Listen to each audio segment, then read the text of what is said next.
Hey, what's up there, YouTubers? It's me again, Brian, aka Gamer 55551, and I am back with a My 2 cent video for this week, for the week of December 28th to January 3rd. Happy New Year, or Happy 2026. Hopefully some of you folks out there had a safe and wonderful New Year's, whether it's with friends and families, whether you chose to go out or you decided, you know what, you're just going to relax for New Year's in general. Hopefully you had a good New Year's and all. Anyway, we got 3 stories to cover this week, including a report about the possibility that the next-gen systems like PS6 to the next Xbox could be delayed and all. A report about the Switch 2 development kits, as it seems as though they may be going out more than originally at the beginning, due to some reports saying what Nintendo was doing in terms of getting everything all ready for the Switch 2 launch. And a comment made by former Sony CEO Shawn Layden in regards to the issue of exclusivity, because it's sort of in response to the different approach Microsoft has taken lately with their approach to exclusivity and all. If you're interested in where I got the source of these information, links will be in the description of this video down below, assuming you're watching this either on YouTube or Patreon. And of course, the timestamps will also be there as well if there are certain parts of this video you wish to skip to and all. But before we get started, I like to do what I like to call the quick My 2 cents, stories that kind of caught my attention, but I'm not going to go into a huge amount of details and all.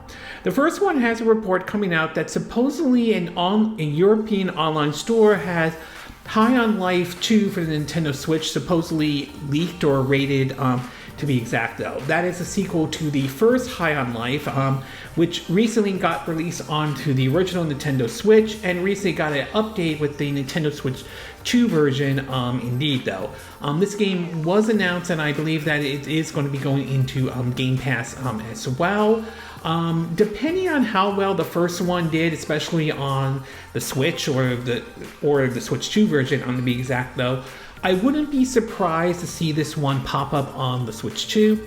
That being said, there are some claims reported that this could be on a game keycard type of situation, which would be interesting considering when the first one came out though, there was a version done by Limited Runs that was basically the full game in the cartridge, though this was for the Switch 1 to be exact. So remains to be seen if this is going to be a game keycard situation or Limited Runs could do a one for the Switch 2 and all. So remains to be seen, but I wouldn't be surprised of basically if High on Life 2 makes its way over to the Switch 2 and all. We also learned that Guilty Gear Strive team has provided sort of an update about the future of the Nintendo Switch edition of Guilty Gear Strive and all. It does, I'm not big on the whole fighting games, but it does seem to indicate that it's possible they could be moving on from like the Switch version though, possibly going into the Switch 2. If a version like that exists or not, I don't know if it does, but I wouldn't be surprised if it does make its way over to the Switch 2 and also something to consider looking into if you are those who are fans of the Guilty Gear Strive or the Guilty Gear games in general, you know, from Aulx System. I think Aulx System Works, to be exact. We also learned that there are rumors reporting that some fans are spotted out in the wild, or at the very least some data mining, that a Switch 2 version of Monster Hunter Wilds could be in the works and all. Now, granted, there has been no official confirmation from Capcom at this time, so it remains to be seen if this game will make its way over to the Switch 2 and all. That being said, however, Capcom has been going really all in on the Switch 2 lately though. We've seen them brought over, you know, Goddess of the Path was brought over. Street Fighter 6 was a launch title for the Switch 2. We are learning that Resident Evil Requiem will make its way over to the Switch 2 along with, you know, 7 and Village. And Pragmata, the newest game from Capcom, is also going to be making its way over to the Switch 2 along with an amiibo, same with Resident Evil Requiem. So I wouldn't be surprised if Monster Hunter Wilds makes its way over to the Switch 2.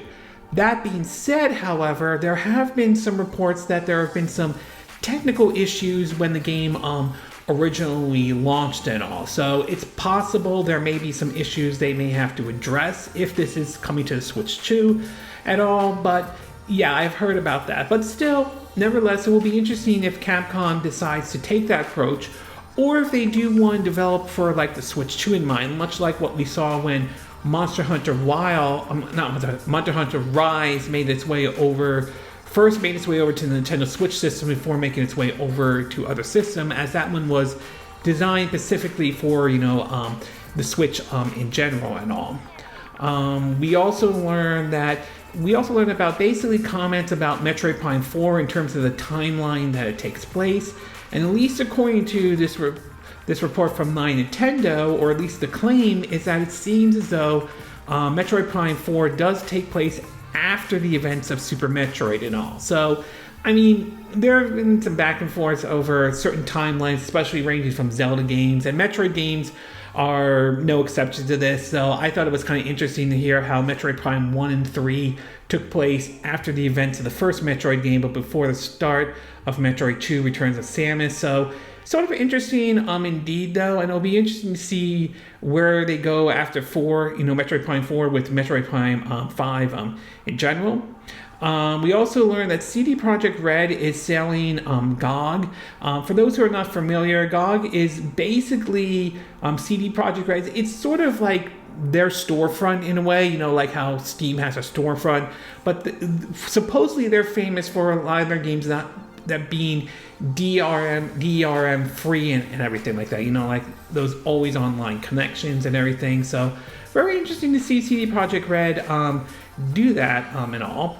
And last but not least, we're learning that supposedly Splatoon 3 has been rated for the Nintendo Switch 2. Again, nothing official at this time. However, we have seen a lot of Switch 1 games get a Switch 2 edition, though. As I mentioned before, High on Life got it, No Man's Sky, Red Dead Redemption has, and even Nintendo has with some of their games, such as we saw with Breath of the Wild and Tears of the Kingdom, to Kirby and the Forgotten Land. Recently had basically a Switch 2 edition. So I wouldn't be surprised if Splatoon 3, along with reports about Pikmin 3 Deluxe getting a Nintendo Switch 2 version. I mean, I would not be surprised if that happens. Heck, I wouldn't even be surprised if Splatoon 2, for that matter, gets a Switch 2 edition. So even though this hasn't been confirmed yet, it wouldn't surprise me if it does happen, though. Personally, I'm waiting for the Xenoblade Chronicle games to get a sort of a Switch 2 edition. At least that's my view and everything. And in the movie and TV show part of the Quick My 2 Cent, we do have sort of another trailer for the upcoming Wonder Man that will be on Disney Plus from Marvel, though. I will say it is sort of an interesting approach that they're taking with that show, to be exact, though. It definitely feels like something like one of those like independent films, to be exact, though. So it's sort of interesting. Marvel Studio or Marvel Television is sort of taking that kind of approach with the upcoming Wonder Man and all. And I'm very curious to see how that is once it premieres on Disney Plus. We also learned that Hulu is basically doing or at least somewhat of a revival, but a 4-part of a Malcolm in the Middle, Life Still Unfair, which is very interesting indeed, as it basically has the Malcolm and his family, or his brothers grown up, along with his mom and his dad and everything. I mean, it is just interesting that they are bringing that one back too. But on the other hand, Hulu has brought back, Futurama. They did a first season of King of the Hill revival, and they're bringing supposedly a second season is going to be on its way. So it's going to be interesting to see how this one is done when this one supposedly premieres and all. We also learned that despite sort of this leaking online, we do have a new trailer for Avengers Doomsday. This one now focuses on Thor and all, and it seems to be basically very interesting to see what kind of direction they're going with this one. To be exact, though, as it looks like this could be, at least based on what was shown with the teaser trailer, could be Thor's last fight or something like that. So we'll have to wait and see. We know that Doomsday will tie into the next Avengers movie, which will be Secret Wars and all. That would supposedly, at least according to what Marvel is saying, restart the MCU timeline and everything like that. So it will be very interesting to see how this is going to play out when we know the movie supposedly will come out later this year, probably during the holidays and all. But yeah, very interesting indeed, and it'll be interesting to see if we see other trailers start popping up every now and then. A lot of them are being leaked out there, to be exact. We also saw some box office production for 28 years later, The Bone Temple, that basically this is what some people are predicting and everything. And I will say it will be very interesting to see how well this one does, because the first one, 28 years later, apparently did very well indeed. So it'll be interesting to see how this one does when it comes out sometime this year and all. Supposedly 28 years later will be like a trilogy, and supposedly I've heard that they're going to do a third one, so still we'll see how this one plays out and all. We also learned that Warner Brothers Discovery, at least according to the reports that are coming out from Deadline, that basically the board members there are going to reject another attempt by Paramount in terms of their takeover and all. And so some of you are aware, Warner Brothers, or some of you are at least aware though, Paramount has been working to try to get Warner Brothers away from Netflix, even though they both entered an agreement, to be exact though. And so far, Warner Brothers has said no to Paramount's offer, despite attempts made by Paramount, particularly the Edison family, to be exact though. I'm still in the camp that most likely Netflix will take over Warner Brothers though. Again, I could be wrong on this one, and I'm not here to say it's concrete and all, but I'm leaning more towards it being Netflix will succeed in their acquisition of Warner Brothers, though. It is certainly an interesting move that Netflix decided to do this, though, and it'll be very interesting to see how this all plays out. Continuing on with Netflix's buying Warner Brothers, there is now a report, although nothing has been confirmed, but the claim is, at least sources told Deadline, that Netflix is looking at a 17-day theatrical window for Warner Brothers films and all. Now, again, nothing has been confirmed at this time, so you could treat this as nothing more than a rumor for the time being. But if it is true, then that's going to be interesting indeed, especially with a lot of theater chains that are extremely concerned about Netflix buying Warner Brothers in terms of some of the past comments the CEO mentioned about movie theaters in general, which, while I do like Netflix though, I do have to disagree with this comment the CEO made though, as I do believe streaming and movie theaters can coexist with each other. So we'll see if this turns out to be true or not though. We'll have to wait indeed, but that would be very interesting if that were to come to fruition and all. We also learned that supposedly sometime, I think earlier this year, we will see Tron Ares make its way onto the Disney Plus streaming service and all. I will say, though, that it is a little bit unfortunate the film did not do well at the box office. I mean, don't get me wrong, I like the Tron series, indeed, and it would have been nice to see the movie did very well. It would have been nice if it had done well at the box office and everything, especially how the ending was that could have set it up to what a fourth Tron movie could be like if they ever decided to do that in anything. I mean, do I think there are some decisions, I think there are some areas of criticism towards the movie? Yes, and there are some decisions I don't completely disagree with though, but I still enjoy the series though. I still remember seeing the original one though. That is still a classic no matter what in my view. I did enjoy Tron Legacy, and I thought Tron Ares wasn't that bad, including the music from Nine Inch Nails and all, so we'll see how well this one does on the streaming service. We've seen some movies that didn't do as great at the box office, but did very well on the streaming service though. I think Thunderbolt was one example of that. So, and I think even Captain America Brave New World also went through that kind of situation as well. So it's possible the same thing could happen to Tron Ares, but time will ultimately tell if that is the case or not.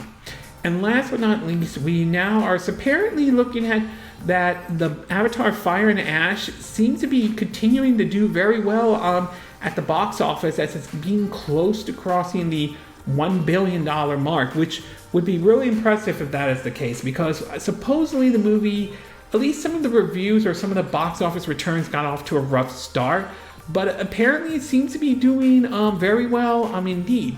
And since considering how well it's doing, to me this does open the door to more than likely that Avatar 4 and 5 will happen. Exactly what direction they'll go with 4 and 5, who knows, but obviously, regardless of whether you liked Fire and Ash or not, I thought it was good. Maybe not as good as the original one, but still enjoyable nevertheless, though. And I also did like basically the idea of this Na'vi fire tribe, indeed being one of the adversaries for this film and all. So I still enjoy it though, and it's nice to see the film is doing very well at the box office though. It will be interesting to see how long we would have to wait for Avatar 4 and 5 and all.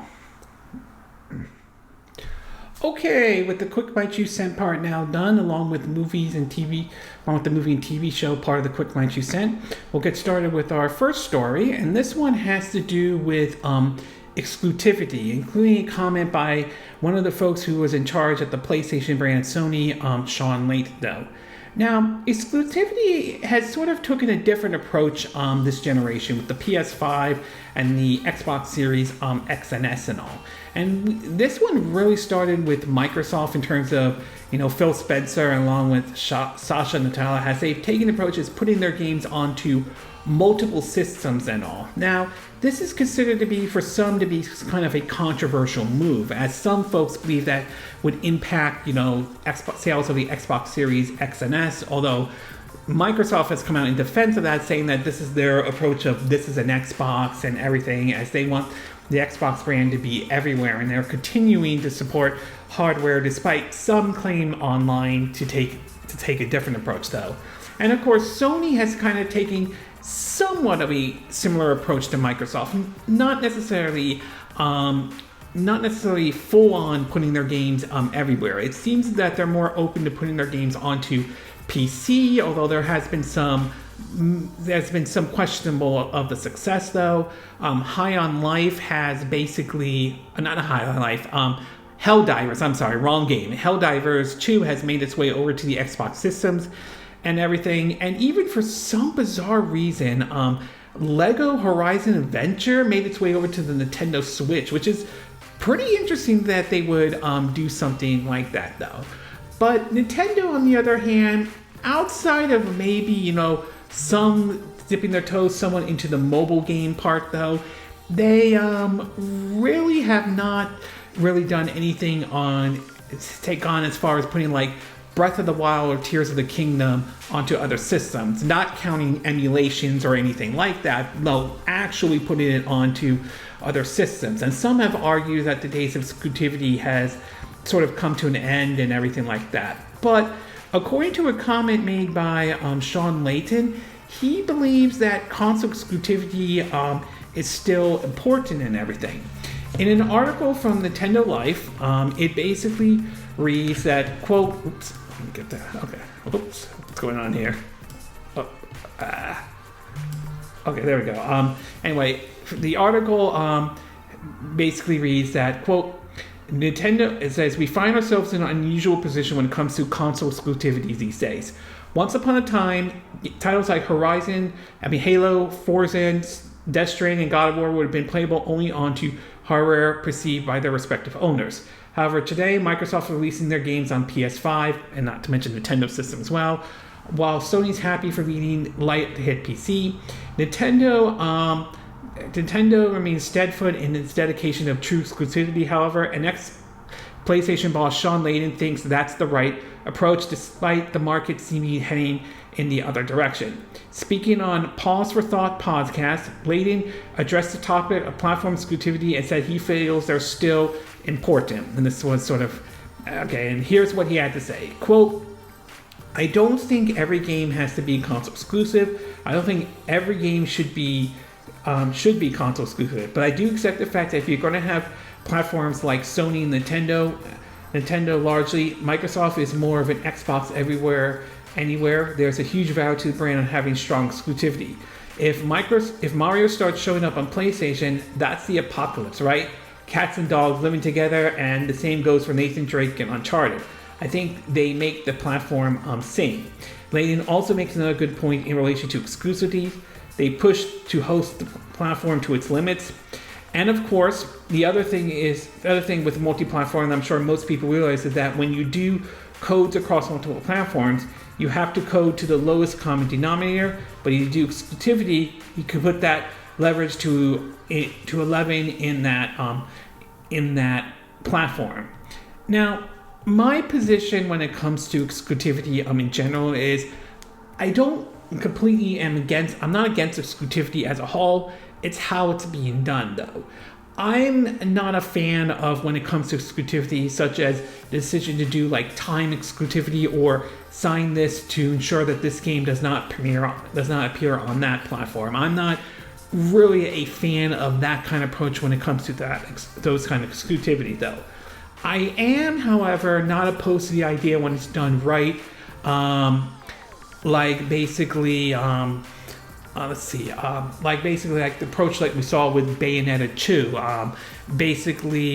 where it's like Nintendo was like, hey, we are willing to fully fund this game 100% in exchange of making this exclusive to our system.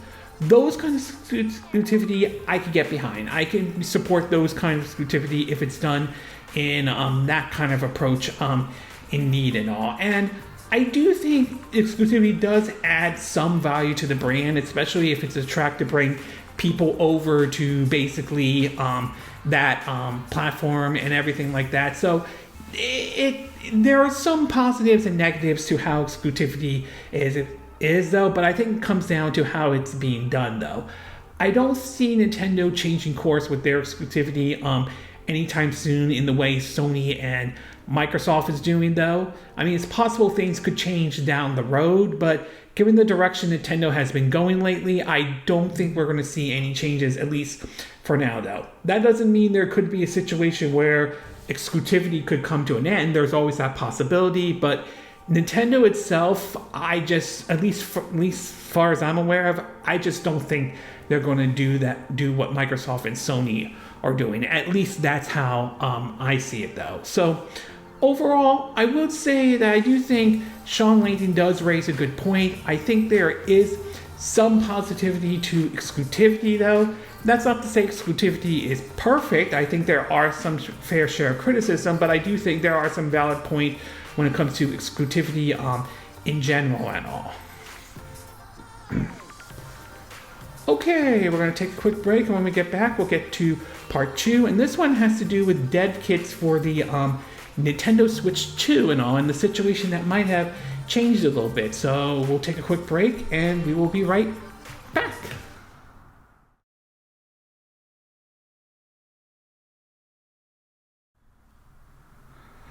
Okay, and we are back with our part 2 of our My 2 Cent video, and for this one, I want to talk about the situation surrounding the Switch 2 dev kits. Now, around the time the Switch 2 was launching, or at least when we started learning more and more information about the Nintendo Switch 2, one of the issues that sort of pop up was basically that the dev kits weren't exactly going around everywhere on PSAC. There were some rumors about this going around and all.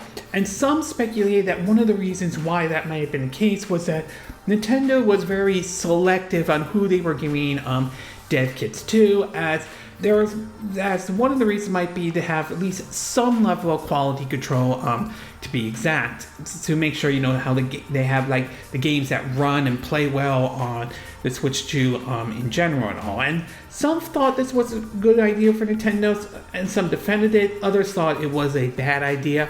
But in either case, though, it was sort of an interesting situation, though.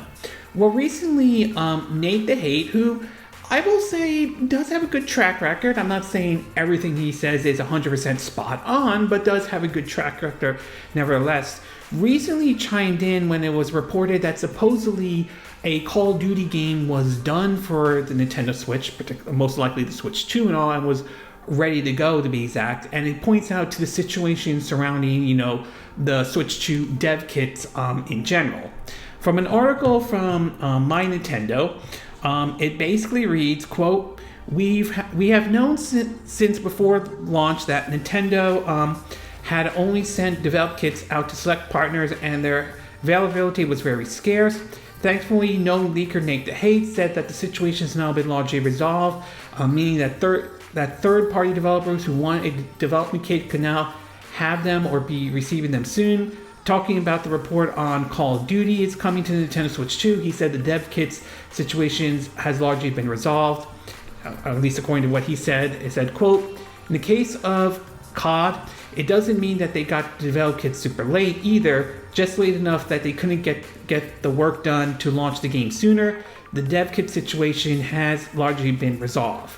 So if what Nate the Hate is saying is true and all, I think that is a good thing indeed though, because I will admit to some extent it was a little annoying though that basically Nintendo only sending out to a few selected developers out there. There may have been either security reasons or financial reasons, whatever the case may be.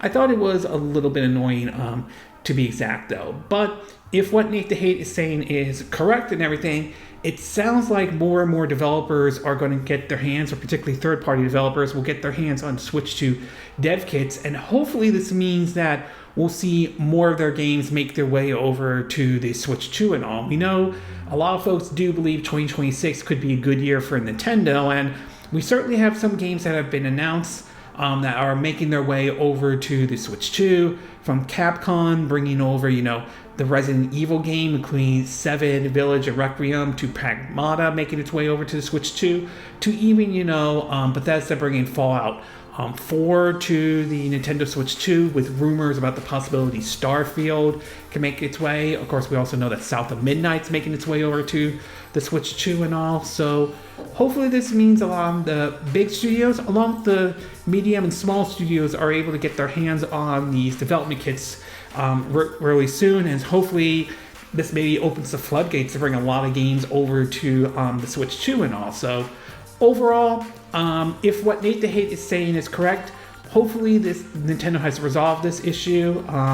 Whether you agree with this approach or not, that's ultimately going to come down to your opinion or view on this. But as I said, if Nate Hate's correct on this one, then it sounds like this issue has been appropriately addressed and all. Okay, we're going to take a quick break, and when we get back, we'll get to our third and final part, and this one has to do with a report that seems to indicate that we could see a delay for the next generations of systems, including pointing towards the next Xbox to the PlayStation 6 and all. So we're going to take a quick break, and we will be right back.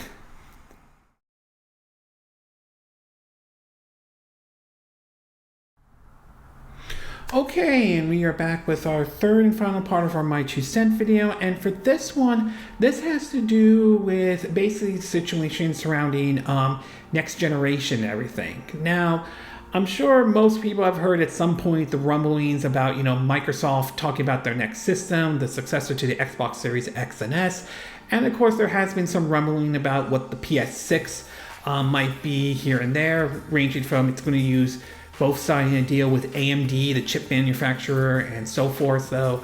So we've heard some rumblings here and there, though. However, the situation has sort of hit sort of a snag lately, as we've heard reports ranging from like how RAM prices have started to go up, which could have an impact on the sales of some of these consoles and everything. Not to mention a lot of that is being used for the whole AI situation, which opens up a whole new debate with the whole situation regarding AI and all. This has led to some questions about the possibility of what we could see with the PS6 and the next Xbox systems, and the fact that it could cost a lot more than what the PS5 and the Xbox Series S and X is for. Hell, I mean, a lot of people complained about the Switch 2's price point though, but if the rumors of it costing maybe up to $1,000 or maybe not that high, but still high, I do think that's a concern that it could turn folks away, to be exact. And if this report from Insider Gaming is correct and everything, it's possible the whole RAM situation could even go as far as basically delaying the launch of these next-gen consoles and all. So anyway, the article from Insider Gaming from Tom Henderson reads that, quote, Insider Gaming has learned that the ongoing price increase in RAM due to the rise in AI could delay the next generation of consoles release. We first mentioned the rumor during our Insider Gaming weekly episode on December 19th, to where we mentioned we have heard that there are already ongoing talks at the highest level on what the RAM availability could mean for the next generation. From what we've heard, the industry as a whole is concerned about RAM availability, as they should be, and what that is going to mean for mass production consoles at a competitive price point. not only for the next generation, but it could also mean yet more price increase for current generation consoles that will hit us in 2026. So far, it's worth pointing out the Switch 2 hasn't seen a price increase yet, but I wouldn't be surprised at some point if the Switch 2 does see a price increase at all. I mean, so far the Switch 1 has. The Switch 2 has avoided that, but questions really is how long until Nintendo has to raise the price for those systems. So don't be surprised at some point down the road Nintendo does raise the price for the Switch 2. I don't like that, but I wouldn't be shocked if it does happen indeed. Anyway, continuing on though, RAM molecules have increased in price by several 100% in the past few months due to the demand for AI, and with the pursuit of AI seem not going away anytime soon, RAM availability could continue to be a bottleneck, or at the very least, the RAM shortage will mean that price will continue to hike. It leaves console producers in a very tricky spot moving forward, and while consoles have traditionally been subsidized to a certain extent in the past, it seems like RAM availability and price increase will mean that the next generation consoles, which is already believed to be much higher in prices than previous generation, could be exaggerated. I apologize, I'm not saying that name correctly. From what we understand, the situation has led to console manufacturers to debate whether the next generation of consoles should be delayed from their intentional 2027-2028 release window, with the hope that RAM manufacturers will be able to build out their infrastructure to produce more RAM, thereby allowing the price to drop. Regardless of what happens though, it seems that the next couple of years could see the current generation of consoles increase in price further. So assuming this report is spot on and everything like that, honestly, if they choose to delay the next generation of consoles beyond 2027 and 2028, I certainly don't see that as a bad thing at all. Because one thing about the PS5 and Xbox Series X and S is that generation got off to somewhat of a rough start. Some of that had to do with the COVID pandemic that happened, along with the whole issue with shipping and inflation, and that the last generation, Xbox One, PS4, kind of was still there for it though. And I feel like we never really utilized the PS5 or the Xbox Series X and S. So I feel like that generation got off to a late start though, and I don't think it has really gotten to the point where it's like we've really seen like the true power, at least as far as I'm aware of, to be exact though. So personally, I wouldn't mind to see a delay in the PS6 and the Xbox's next system and everything like that. I also do think the price point could be a major issue that may have some folks have second thoughts about whether they want to buy those systems or not.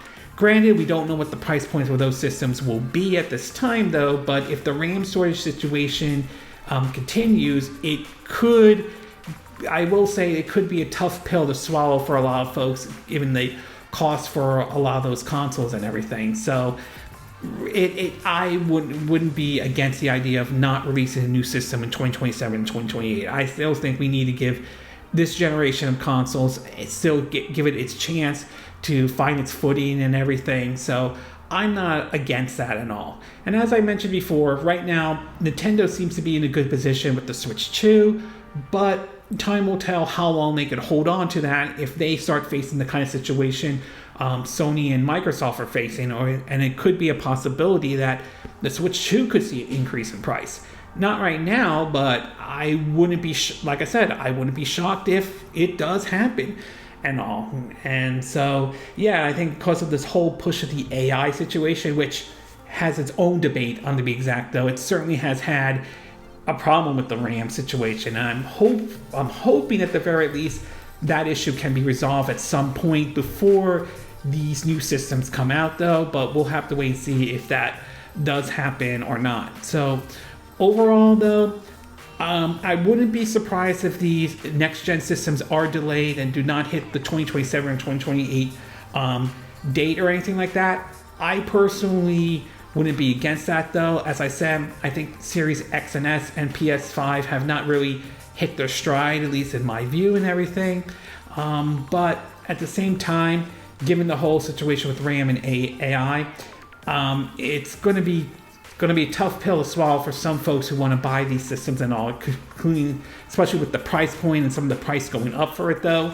And as I said, as far Nintendo hasn't been affected, the Switch 2 at the very least has not been affected by this, but it's only a matter of time before eventually you do see a price increase for the Switch 2 and all.